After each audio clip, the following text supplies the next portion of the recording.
Special এক্সিকিউটিভের চাকরি প্রার্থীরা result না পাওয়ার জন্য যতটা হতাশ, তার চেয়ে বেশি হতাশ, বিভ্রান্ত এই আজ রেজাল্ট কাল হবে, এই মুহূর্তে হবে, 8টার সময় দেবে, এই কথাগুলো শোনার পর।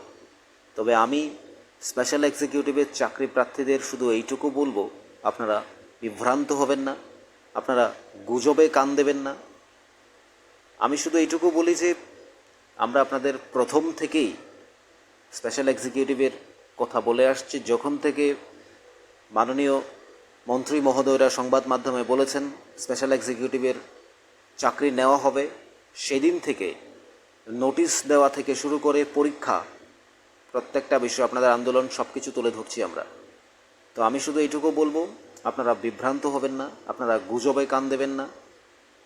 রাজ্য সরকার কখন রেজাল্ট দেবে, কিভাবে দেবে, সেটা ওয়েবসাইটে বলে দেওয়া হবে, ওয়েবসাইটে দিয়ে দেওয়া হবে।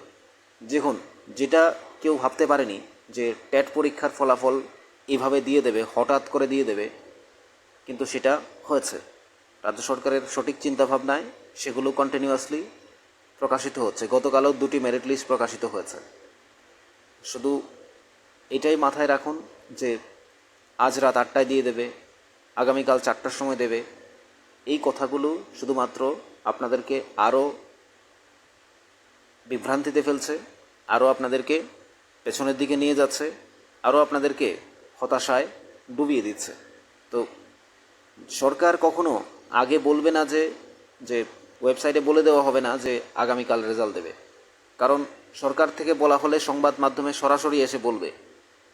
মাননীয় মন্ত্রী মহোদয় ওনারা যদি সরকার থেকে অ্যাডভান্স বলা হয় তাহলে সংবাদ মাধ্যমে এসেই বলবে, আর নইলে সরাসরি ওয়েবসাইটে রেজাল্ট দিয়ে দেবে।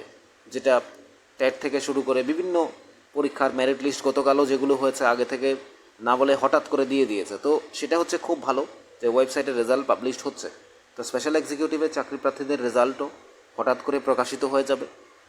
সোশ্যাল মিডিয়ার যে আমরা খুললেই দেখতে পাই যে বিভিন্ন জায়গায় আজ রাত 8টায়, আগামীকাল 4টায়, তারপরের দিন 10টায়।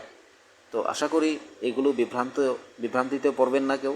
তো আমি শুধু এটুকু বলবো যে রেজাল্ট সরকার যখন দেওয়ার, মাননীয় মুখ্যমন্ত্রী প্রফেসর ডক্টর মানিক সাহা যখন বলছেন যে রেজাল্ট নিয়ে চিন্তা করতে হবে না, যখন সময় হবে আমরা অবশ্যই রেজাল্ট দিয়ে দেবো, কাউকে লেখালেখি করতে হবে না, কাউকে আন্দোলন করতে হবে না, পোস্ট করতে হবে না, প্রোটেস্ট করতে হবে না, তাহলে আপনারা একটু আপনাদের যে সমস্ত দিক দিয়ে হতাশায় পড়েছেন, সবার রেজাল্ট দিয়ে দিচ্ছে, সবার মেরিট লিস্ট পাবলিশড হচ্ছে, আমাদেরটা কেন হচ্ছে না।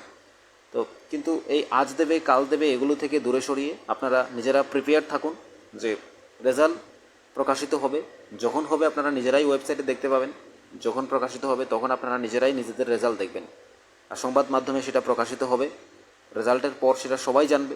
কিন্তু রেজাল্টের আগে যদি সরকার থেকে জানা হয় তাহলে শুধুমাত্র সরকার যদি মনে করে, মাননীয় মন্ত্রী মহোদয়রা, সরকারের প্রতিনিধিরা, তারা যদি মনে করে যে সংবাদ মাধ্যমে এসে বলবে আগামীকাল কিংবা আগামী 15 দিন পর কিংবা আগামী সপ্তাহে যে কোনো সময় রেজাল্ট দেবে, তারা যদি মনে করে বলবে তাহলে বলবে। আর নইলে সরকার সমস্ত রেজাল্ট আমরা যেভাবে দেখতে পাচ্ছি, অ্যাটলিস্ট জেআরবিটি ছাড়া বাকি সমস্ত রেজাল্টগুলো এই সংবাদ মাধ্যমের বাইরে গিয়ে দেখা গেল যে ছাত্ররা আন্দোলনে যাচ্ছে, আন্দোলনের পরিস্থিতি তৈরি হয়েছে, তার আগেই রেজাল্ট প্রকাশিত হয়েছে। যেমন টেট পরীক্ষার রেজাল্টের কথা ভাবুন, যে হঠাৎ করে রেজাল্ট দিয়ে দিয়েছে, যেটা বছরের পর বছর ধরে ঘুরে বেড়ায় রেজাল্টের অপেক্ষায়, রেজাল্টের পর আন্দোলন করেছে, কিন্তু এবারের পরীক্ষার্থীরা রেজাল্টের জন্য আন্দোলনই করতে হয়নি, ভাবনা চিন্তাই করতে হয়নি, রেজাল্ট প্রকাশিত করে দিয়েছে। গতকালের যে 2টো মেরিট লিস্ট প্রকাশিত হয়েছে সেটা মাত্র কিছুদিন আগে নেওয়া হয়েছিল, হঠাৎ করে